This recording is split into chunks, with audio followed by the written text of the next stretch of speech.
자, 마음 다스리기 시리즈 네 번째 강의가 되겠습니다. 우리 지난 시간에 장자의 용심약경이라는 다소 좀 어려운 용어를 공부했는데요. 사실 풀면 쉽죠. 마음을 뭐처럼 쓰라고요? 거울처럼 쓰라는 거죠.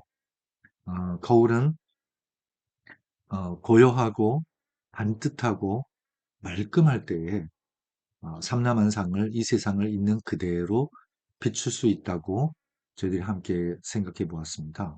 왜 내 눈에는 항상 안이 곱고 왜 내 눈에는 모든 게 문제투성이고 왜 내 모든 것이 내 마음에 안 드느냐. 그들의 문제일 수도 있지만 어쩌면은 내 마음의 거울에 굴곡에서 생긴 왜곡일 수 있다는 것을 제일 먼저 반성해야 한다는 것입니다. 그렇게 내 마음의 굴곡을 바로잡으면 그 순간 그 굴곡으로 인하여 왜곡됐던 모든 문제와 모든 고민들이 마음이 맑아지고 잔잔해지고 반듯해짐으로써 그 문제들이 순식간에 해결된다는, 사라진다는 것입니다. 왜? 내가 만들어낸, 내 마음의 문제였고, 내 마음이 만들어낸 문제였기 때문에요. 그래서, 우리 지난 시간에, 마음을 거울처럼 쓰라는 용심약경에 대해서 함께 생각해 보았습니다. 자, 이번 시간에는 마음에 대한 네 번째 화두가 던져지겠습니다. 그 네 번째 화두가 바로 뭐냐면은 마음의 파도입니다. 여러분, 우리 마음은 감정이라는 게 있잖아요. 우리는 항상 이성이 있고 감성이 있다고 얘기하는데, 여러분, 우리나라 사람들은요, 마음이 상하면은 아무리 옳은 얘기해도 듣습니까? 안 듣습니까? 안 들어요. 왜? 마음 문을 이미 닫아놨기 때문에요. 근데 사이가 친하고 관계가 좋으면은 우리가 부탁을 하든 얘기를 하든 소통이 너무너무 쉬워지는 거죠. 그때는 뭐 굳이 이치를 장황하게 설명 안 해도 그냥 형, 동생 도와줘 이렇게 하면은 끝입니다. 그렇죠? 그러니까 이 감정을 어떻게 다스리느냐가 마음 다스리기에 아주 아주 중요한 또 하나의 공부가 되겠죠. 그래서 이번 시간에 화두는 마음의 파도라는 화두를 가지고 마음 다스리기에 대해서 한번 생각해 보는 시간을 갖도록 해보겠습니다. 여러분, 여기 바다가 있어요. 그렇죠? 여러분, 우리가 아는 바다에는 항상 뭐가 출렁이죠? 파도가 출렁입니다. 여러분, 파도 없는 바다 없습니다. 하지만 바다 위에는 그 어떤 파도도 고정되어 있지 않습니다. 마치 뭐처럼요? 조각처럼. 아, 이 파도가 정말 멋있다. 이 파도 정말 크다. 이쁘다. 그래서 스톱! 하고 그 파도를 고집할 수 없다는 거죠. 고정시키고 집착할 수 없다는 것입니다. 파도는 수시로 왔다가 뭐예요? 수시로 가는 겁니다. 그래서 바다에는 항상 파도가 일지만은 그 어느 파도도 바다라고 할 수는 없어요. 우리가 파도 하나를 싹둑 잘라내서 이 파도가 곧 나야! 라고 할 수 없다는 거죠. 그렇죠? 자, 그러면 우리 마음을 바다라고 한번 생각해 봅시다. 우리 마음은 사실 바다보다도 넓고 정말 하늘 땅보다도 넓은 게 우리의 마음이 아니겠습니까? 마음에도 파도가 일고 있다는 거죠. 어떤 파도가 일고 있을까요? 희, 노, 에, 락. 뭐 또 있죠? 두려움, 뭐 시기, 분노. 분노 있죠? 하여튼 여러 가지 감정들이 뭐 하고 있어요? 파도처럼 출렁이고 있다는 것입니다.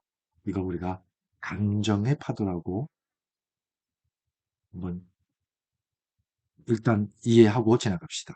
감정의 파도는 마음이라는 어디에서요? 마음이라는 바다에서 항상 출렁입니다. 근데 그 대표 선수가 누구 있다고요?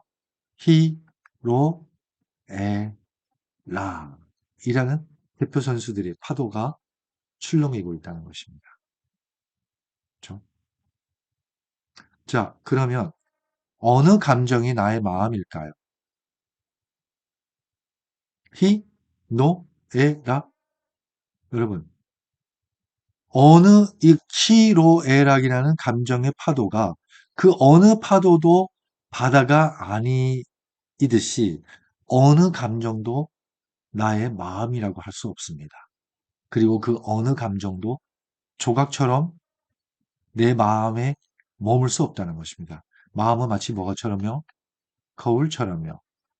항상 빔입니다. 바다에는 그 어떤 파도도 일 수 있지만 그 어떤 파도도 뭐하지 않는다? 고집하지 않습니다. 고집. 고는 뭐예요? 고체화, 정형화시키는 겁니다. 조각화시키는 거죠. 집은 뭐예요? 붙잡는다는 뜻이죠. 그러니까 어느 파도도 이 파도 스탑! 조각처럼 내가 붙잡을 거야. 그렇게 잡을 수 있는 파도는 바다 위에 없다는 것입니다. 그냥 왔다가 그냥 가죠. 우리 마음의 바다에서 희노애락이라는 감정의 파도가 왔다가 가죠. 어느 감정을 우리가 스톱 해놓고 얘를 정형화시키고, 즉 조각처럼 정형화시키고 그걸 붙잡을 수 있겠습니까? 없다는 거죠. 그렇죠? 그러니까 우리의 마음에는 항상 감정의 파도가 출렁이는데 그 어느 감정의 파도도 마음 자체는 아니라는 것입니다.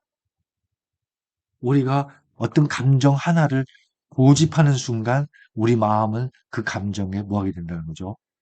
아, 갇혀버린다는 것입니다. 그렇죠? 갇혀버린다는 것입니다. 그러면 우리의 마음은 더 이상 뭐 하지 못한다고요? 생동하지 못하는 것입니다. 그때그때의 상황에 우리가 감정을 그 상황에 맞게 반응할 수 있는 능력을 상실하게 된다는 것입니다. 자, 여러분 여기 보세요. 바다가 있습니다. 큰 파도가 몰려오죠? 왜 이렇게 큰 파도가 몰려올까요? 네, 맞습니다. 뭐가 불기 때문에? 바람이요.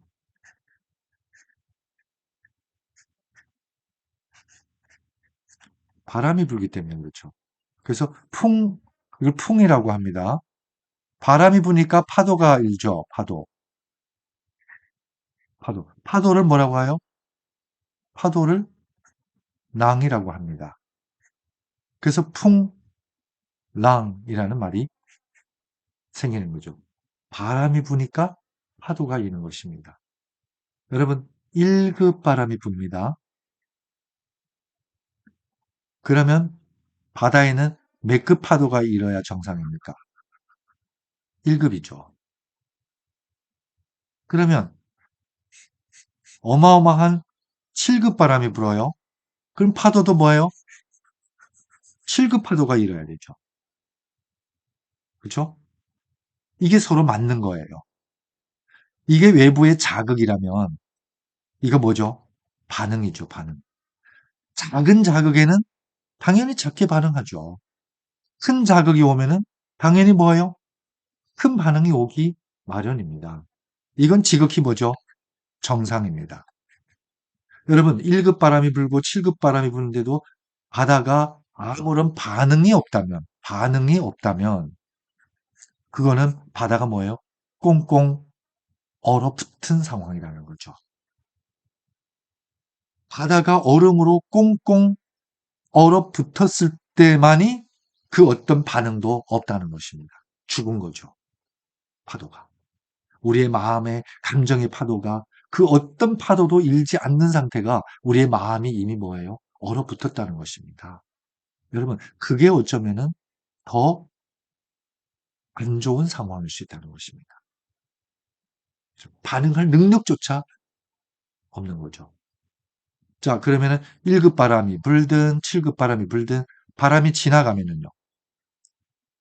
여러분, 바람이 지나가면은 바다는 다시 뭐로 돌아와야 돼요? 잠잠함으로 돌아와야죠.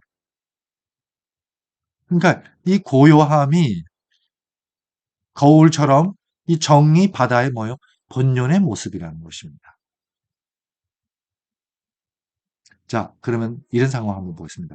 바람이 오기도 전에 파도가 일어요. 어떤 일, 어떤 상황이 오기도 전에 내 마음이 먼저 출렁이는 겁니다. 그걸 뭐라고 하죠? 걱정이라고 하죠. 과민하는 것입니다. 그렇죠? 바람이 이미 지나갔는데 내 마음이 아직 출렁입니다. 그렇죠? 왜 그럴까요? 그걸 기억하고 있고 그걸 소화 못해서 그 채증이 남아서 끙끙거리고 있는 것입니다. 앓고 있는 것입니다. 여러분, 3년 전에 누군가가 저에게 못되게 굴었어요. 저를 욕했어요. 그때 제 마음에서 큰 파도가 출렁이었습니다. 그러면 이 상황은 금방 지나갔죠? 금방 지나가는데 3년이 지나도 5년이 지나도 이 파도가 계속 출렁이면은 여러분, 이 파도를 만들어낸 사람은 장본인은 누굴까요? 처음에 저를 자극 준 사람일까요? 아니면 내가 지금 스스로 파도를 만들어내고 있는 장본인일까요? 나 자신이잖아요. 근데 내가 파도를 만들어내면서 3년, 5년 동안 만들면서 처음에 나를 자극했던 사람을 원망하고 있다는 것입니다. 너 탓이야. 그러니까 문제가 안 풀리는 것입니다. 그렇죠. 그러면은 여러분 이 바다 위에는 3년 전에 분 바람 때문에 지금도 출렁이는 파도가 존재할까요? 바다에는 절대 존재하지 않습니다. 그렇죠?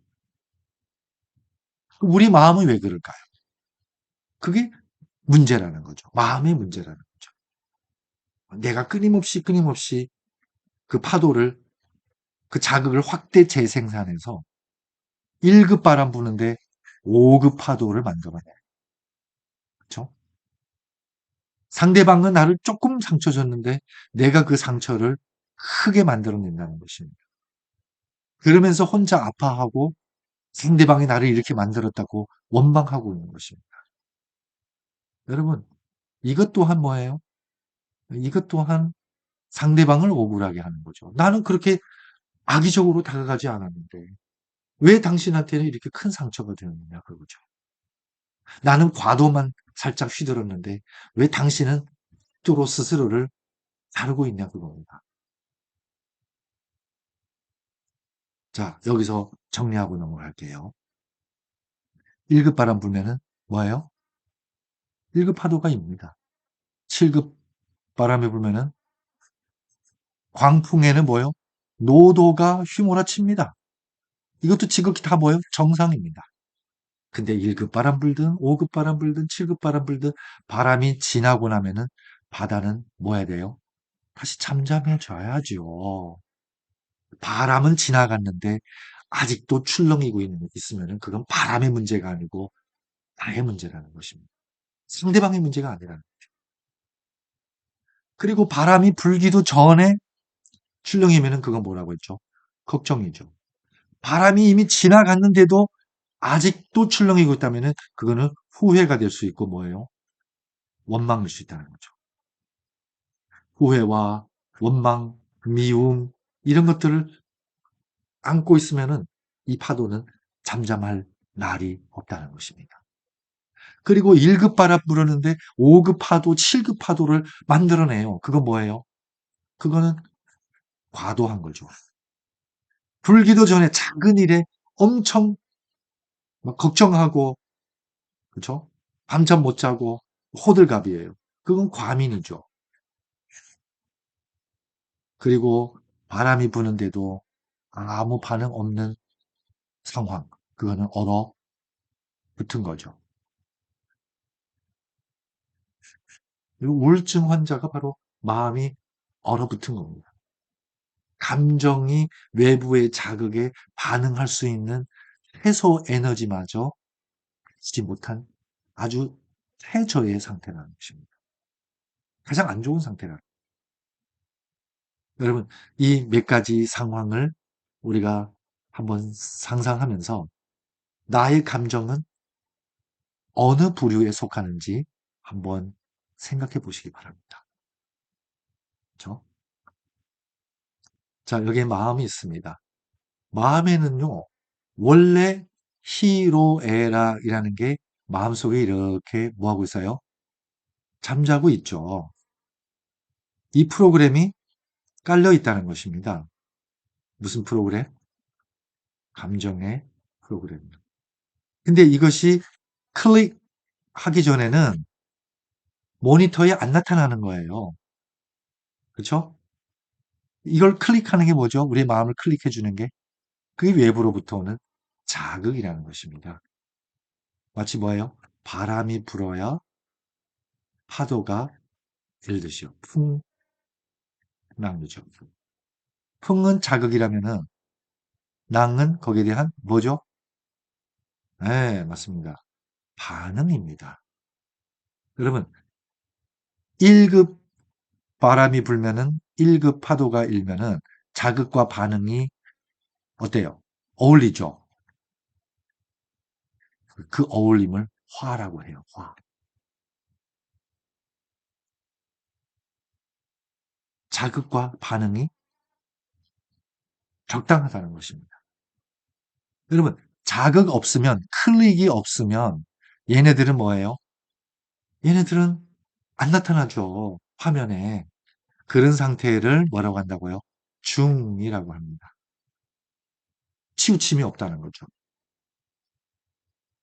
근데 자극이 와서 딱 클릭하는 순간 이 상황이 무슨 상황이다?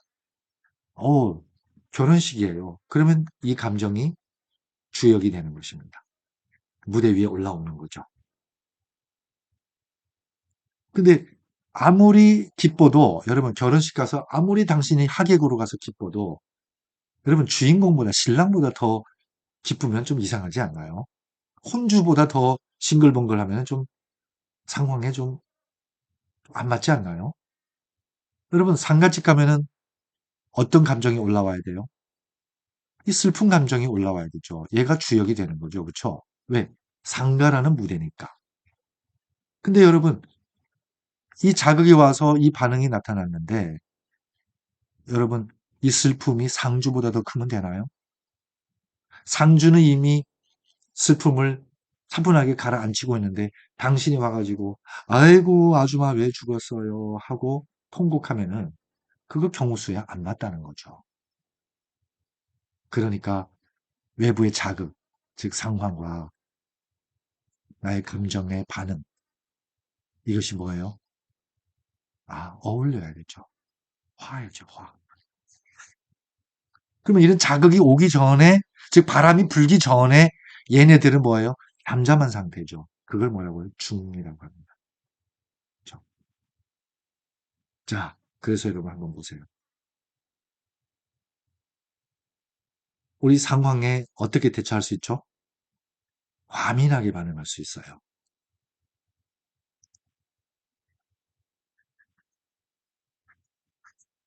과민하게 반응할 수 있습니다. 그렇죠? 바람이 불기도 전에 희노애락이는 감정의 파도가 이미 출렁이는 겁니다. 이런 사람은 뭐가 많죠? 근심과 걱정이 많겠죠. 그 다음에 어떤 사람은 과도해요. 어, 그 정도로 화낼 일이 아닌데 뭐예요? 화를 버럭 냅니다. 즉 반응이 지나치다는 거죠. 지나친. 분노가 조절이 안 되는 것입니다. 슬픔도 조절이 안 되는 것입니다. 그 다음에 반응의 세 번째는 어떤 거죠? 과둔하다는 것입니다. 얼어붙었다는 거죠. 희노애락이 전혀 반응이 없어요. 꽁꽁 얼어붙은 우울한 상태라는 것입니다. 여러분, 우리는 어떤 반응을 보일까요? 정말 이 자극과 이 반응이 잘 어울린 화입니까? 자극이 오지 않을 때는 우리 마음은 그야말로 한쪽으로 기운 게 없는 잠잠함과 올곧은 발음입니까? 그래서 중이 곧 뭐예요? 정이죠. 중정입니다. 정입니까? 고요합니까? 그죠? 그래서 모든 명상과 기도의 지향점은 바로 뭐예요? 고요함입니다. 모든 수련과 경전의 가르침의 목적은 마음을 뭐하게 하는 거죠? 바르게 하는 것입니다. 그죠? 반듯하게 하는 것입니다. 이 중의 핵심이 바로 뭐예요? 이거라는 거죠. 과연 우리는 어떤 스타일일까요? 그렇죠? 자, 자극 오기 전에 상태를 우리가 뭐라고 하죠? 중이죠. 뭐가 안 된 거예요? 클릭이 안 된 상태입니다. 그 다음에 자극과 반응의 조화죠. 그걸 화라는 겁니다. 그래서 이걸 합쳐서 뭐라고 한다고요? 중화라고 얘기하죠. 중화라고 얘기합니다. 자, 예수님의 제자들이 대부분이 어부 출신입니다. 갈릴리라는 큰 호수에서 고기잡이를 평생 해온 사람들이니까 이 바다의 풍랑과 씨름하는 데 잔뼈가 굵은 사람들입니다. 그죠? 한 번은 예수님을 모시고 갈릴리 바다를 건너고 있었는데 아니 그날따라 풍랑이 심상치가 않았어요. 그래서 베드로, 요한 이런 어부들이 팔을 걷고 풍랑과 싸웁니다. 이때 같이 승선한 예수님은 뭐 하고 있어요? 잠자고 계십니다. 여러분 잠잔다는 것이 무엇이죠? 고요하다는 뜻이죠. 여러분 이런 풍랑 속에서도 잠을 잘 수 있다. 그렇죠? 그 마음이 얼마나 커야 합니까? 우리가 마음이 작으면요, 우리 몸이 이 뱃속에 있고 이 풍랑 속에 있어요. 그러면 같이 흔들리고 두려움이 엄습해 옵니다. 근데 우리 마음이 커지면 이 배도 이 풍랑도 다 어디 안에 들어온다고요? 우리 마음 속에 들어온다는 것입니다. 이 모든 상황이 우리 안에 있으면은 우리는 두려움이 없어요. 이 모든 상황 속에 우리가 삼킨 바 되고 또 되고 그렇죠? 그 상황에 끌려갈 때 우리는 뭐가 생기죠? 두려움이 생깁니다.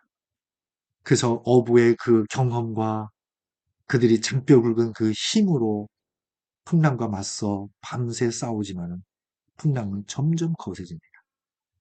돛은 찢겨나가고 배는 파선 직전입니다. 이때 누구를 깨우죠? 예수님을 깨웁니다. 살려주세요, 살려주세요. 여러분, 우리 안에 진정으로 이 바깥에 오는 모든 자극을 이길 수 있는 진정한 힘은 밖에 있는 것이 아니라 어디 있다고요? 우리 안에 있다는 것입니다. 이 예수님을 깨웁니다. 예수님이 깨어나셔서 하신 말씀이 아주 유명하죠. 예수께서 깨어 바람을 꾸짖으시며 바람더러 이르시되 잠잠하라 고요하라 하시니 바람이 그치고 아주 잔잔하여 지더라. 마가복음 4장 39절에 이런 내용이 기록되어 있습니다. 여러분 우리의 마음은요. 항상 욕심에 의해서 욕심의 바람이 불어서 그렇죠. 그리고 이 세상에서 경쟁하면서 서로 지지고 볶고 싸우면서 우리의 마음은 한시도 잠잠할 데가 없어요. 늘 풍랑이 이어지고 있죠. 그리고 우리는 이것이 내 마음이라고 슬픈 게 내 마음이야. 기쁜 게 내 마음이야. 분노하는 게 내 마음이야. 그 파도 하나를 고집하면서 이 감정이 나의 마음이라고 착각하고 있다는 것입니다. 여러분 꼭 기억하십시오. 그 어떤 파도도 바다가 될 수 없습니다. 그렇죠? 그냥 생겼다가 그냥 사라집니다. 붙잡은 건 뭐죠? 우리가 붙잡은 건 허상일 뿐입니다. 우리는 상대방하고 나에게 자극 준 사람하고 싸우는 게 아니라 내가 만들어낸 허상과 싸우는 것입니다. 1급 바람 불었는데 왜 난데없이 7급 파도가 일죠? 그 사람이 나에게 준 자극은 1급 자극뿐인데 왜 나에게는 7급의 분노가 일죠? 그 7급의 분노를 만들어낸 사람은, 그 장본인은 상대방이 아니라 바로 누굽니까? 나라는 거죠. 그리고 3년 전에 분 바람에 아직도 파도가 출렁인다면은 지금 이 출렁이는 파도를 만들어낸 장본인이 상대방일까요? 나일까요? 나잖아요. 내가 그렇게 만들어내 놓고 누구를 원망하고 있습니까? 상대를 원망하고 있지 않습니까? 그러니까 해법이 안 나오는 것입니다. 번지수를 잘못 짚은 거죠. 엉뚱한 상대방에게 모든 책임을 전가해 놓고 남 탓하고 있다는 것입니다. 그러니까 문제의 핵심을 못 찾으니까 당연히 해결도 안 되는 것입니다. 그렇죠? 자, 그래서 우리의 마음을 크게, 그렇죠? 높게, 그리고 어떻게 해요? 깊게. 여러분, 쓰나미가 막 휘몰아치고 태풍이 막 휘몰아쳐도 바다 깊은 곳은 잔잔합니다. 그래서 깊이 내려가는 경험을 해야 합니다. 그리고 높이 날면은요, 여러분, 지금 바다 위에는 진짜 큰 태풍이 휘몰아치고 있는데, 여러분 비행기 타고 10,000m 고공에서 비행하면은 그 태풍은 우리랑 뭔 상관이 있습니까? 그죠? 그리고 아무리 큰 파도가 밀려온다 하더라도, 아무리 큰 바람이 휘몰아친다 할지라도, 여러분, 우리가 태평양 그 자체이고, 우리가 지구 그 자체이면, 그 태풍은 상대적으로 작아진다는 것입니다. 내가 커지면 모든 파도는 작아진다는 것입니다. 그래서 이런 말이 있죠. 스톰이나 어디요? 티카. 스톰이나 티카. 여러분, 정말 감정의 파도가 휘몰아칠 때, 우리가 어떤 자극에 의해서 이길 수가 없을 때, 그때가 바로 우리 마음을 더 뭐예요? 크게 확장하는 모멘텀이라는 거죠. 뭐를 통해서요? 진리를 깨달으면, 그죠? 마음의 본연을 깨우치면, 우리 마음이 원래 하늘만큼 땅만큼 크다는 것을 알 수 있습니다. 그렇게 큰 마음이 왜 작아졌을까요? 어떠한 사건에, 어떠한 감정을 고집하고 붙들고 있기 때문에, 그걸 붙드는 순간 우리도 그 붙든 감정에, 붙든 상황에 우리도 갇혀 있게 된다는 것입니다. 이 속에 갇히게 된다는 것입니다. 그러니까 그 풍랑 속에서 우리는 두려움에 떨고 몸도 가눌 수 없을 정도로 약해지는 것입니다. 근데 우리의 마음이 커지고 높아지고 깊어지면은 어떻게 해요? 그 상황이 상대적으로 작아지는 거죠. 마치 차찬 속에 폭풍처럼. 그래서 자극이 올 때 반응이 오잖아요. 여러분, 마음이 크면 클수록, 마음이 깊으면 깊을수록, 마음이 높으면 높을수록 이 반응이 뭐예요? 바로 안 옵니다. 천천히 온다는 거죠. 그러면은 자극과 반응 사이에 공간이 넓으면 넓을수록 그걸 여백이라고 하죠. 공간이 넓으면 넓을수록 우리는 뭐가 많아져요?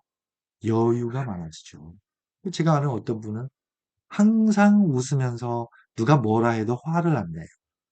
항상 그냥 온순하게 그냥 말을 곱게 그냥 속삭이듯이 얘기해요. 아, 그랬어요. 그럴 수도 있겠네요. 아, 기분 나쁘셨어요. 그분 앞에 가면은요, 우리의 화도 뭐예요? 더 이상 치밀 곳이 없는 거예요. 사그러진다는 거죠. 네, 여러분, 그분에게는 어떤 자극에 바로 반응하지 않도록 마음의 공간을 크게, 높게, 깊게 만들어서 여백을 만들어냈다는 거죠. 그걸 심리적 뭐라고 하죠? 공간이라고 얘기하죠. 여백이 생깁니다. 그러니까 여유가 생깁니다.